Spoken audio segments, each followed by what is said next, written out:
new hot and techy Brezza, the City Bred SUV.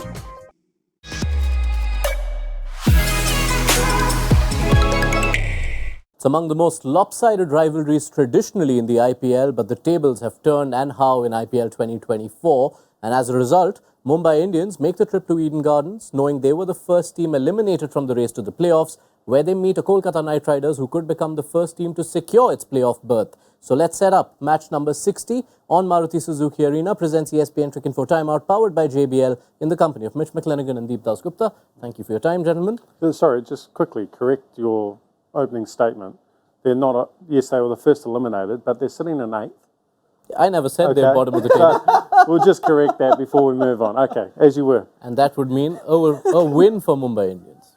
Rare as it is this season. There will be a win. Coming back, the player in focus for this contest is the man of the tournament. Already a shoe-in for that, Sunil Narine.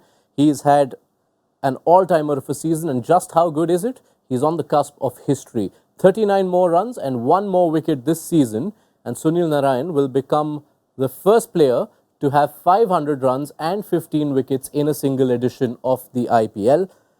That is as elite as it gets. And then when you break it down, in the batting, those 460 runs at a strike rate of 180, only 4 men have had an IPL season of 450 plus runs at a strike rate above 180. How do you begin to describe Narine's impact? Magical.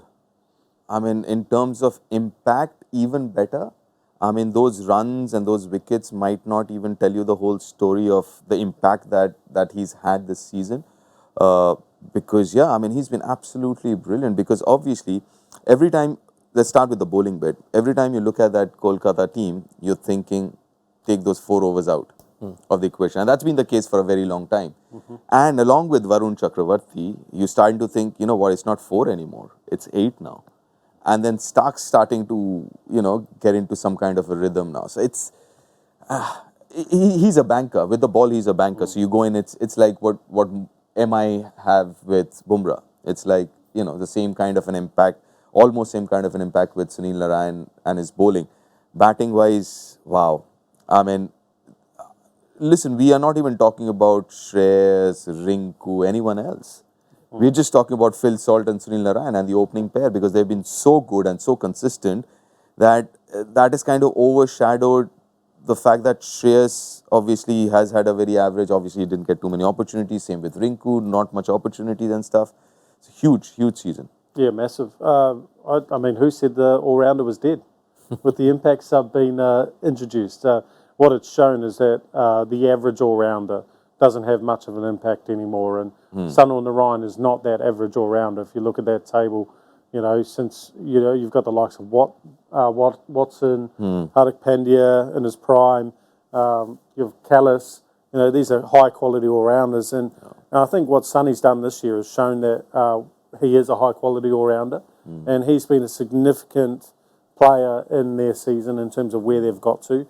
He's almost made it like they've got 5 overseas, and I know we've spoken about that a few times, but to have a genuine opening batsman as an all-rounder, who then, like you say, you take his 4 overs out of the equation. It's never going for more than 7s, really, over a campaign the way he's bowling. It's so huge for KKR. Yeah. A little bit of credit to Gautam Gambhir as well. I mean, I think him being in that dugout has made a huge difference. Sunil Narine, the batter. Last time he was consistently opening for KKR was when he was the captain. So, I mean, he has opened every now and then, but not consistently. I think got to give credit to Gautam as well for that. If you just bring back that table with the seasons of 400 plus runs and 12 plus wickets, assessing Narine's season at this point, and he still has the playoffs to make further impact, is it already among the greatest all-round seasons for a single player in the IPL you've ever seen? It's got to be. I was just looking at those MVP numbers and stuff like that. I think no one has ever crossed 1,000-point mark. He's the first guy to do it, and he's around 1,100 now with a couple of games to go, at least league phase. That says a lot, I guess. Yeah, I agree. I think this has probably been the most impactful season from an all-rounder all time. When you see Narine and Salt and Russell and the kind of impact they've had, it's in sharp contrast to the kind of campaign Mumbai's overseas contingent has had. A franchise with a proud history of having overseas players who drive their title runs, But this year, Deep, not much has worked out, and it reflects in both those numbers. They are among the worst batting units among overseas players as well as bowling units. What do you make of how the overseas players have contributed? Yeah, I mean, when I look at that MI squad, it's predominantly was around Indian batters and overseas bowlers, Bumrah and overseas bowlers, right? That was the kind of composition that MI was looking at. So batting wise, you've only got Tim David, Brevis. He came and played a couple of. He was never going to be your, one of the first names on that playing sheet. So Tim David, yes, he's had a very average season. Didn't get too many opportunities to do what he actually does, which is finish off games. More often than not, he would be out there batting in the 15th or 14th over when the situation wasn't that great. But rest of them are predominantly talking about Nabi or Shepherd, Romario Shepherd. There were predominantly bowlers who can bat a bit, or bowlers, and obviously their first options were Behrendorff and Madhushanka, both of them injured. I think that had a bit of an effect as far as the overseas. Definitely would have had an Behrendorff impact. and Madhushanka, the kind of, he's been in really good rhythm last year or so, Madhushanka, whether it's obviously for Sri Lanka. So I think, the bigger picture, yes, it doesn't look that great, but I think they were hampered by injuries to Behrendorff and Madhushanka, their first choice. Yeah, those names are important because it's not an MI side without a tall left-arm seamer doing some magic, as you're aware of. Yeah. But you're also aware Sorry. It's taller than you, bro. you've also As been you were. part. You have also been part of dressing rooms where that wealth of international experience, when you had the likes of Pollards and Malingas and Bolts. Yeah. When you assess this season, Mumbai have paid the price for just that lack of experience in their overseas stars?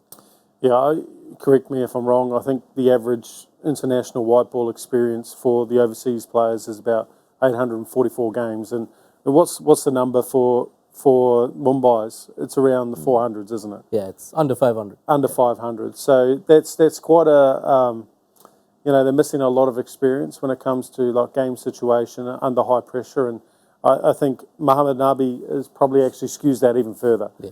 He's well up there in terms of international caps, and if you look at that list, it's vastly inexperienced, not only at the IPL level but at the international level, and that's significant. I remember sitting on the bench in 2020 in my sixth season with Mumbai, and the bowlers that I was competing with were Trent Bolt, Nathan Coulter-Nile, James Patterson, the likes of that. Alzari was part of our camp, and I was sitting there just hoping I could get an opportunity.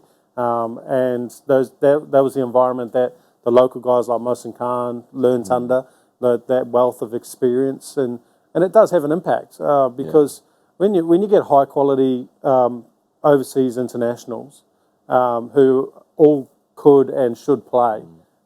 There's a competitiveness at training where you're all trying to push each other and fight against each other. And what that does is if your bowling unit's got experience, it actually drives your batters to be better as well because they're getting high quality at training consistently. And you're competing against them all the time. So they don't get an inch, so they have to make the most of every inch you give them every time you get it wrong, and vice versa as a bowler. You're always under pressure. So knowing that you've got experience in your squad on the whole has a significant impact on your side, on and off the park. And especially this year when we're looking at 200 plus, team scoring for fun, that's where also experience comes in, right? How to handle when you're going for runs and things like that. So especially this year. How to bounce back the next game. Exactly. And that's a very, very valid point about the experience, especially with the bowling unit. Yeah, and it's reached such a place that in their last outing, they actually only used 2 overseas players. Right, setup done. Who are you backing? Kolkata. Honest answer, mate. Honest answer. Head over heart. Head over heart. Look, I'll tell you what, there's a 100th of the IPL in the headlights. Picture this. Rohit Sharma in Kolkata.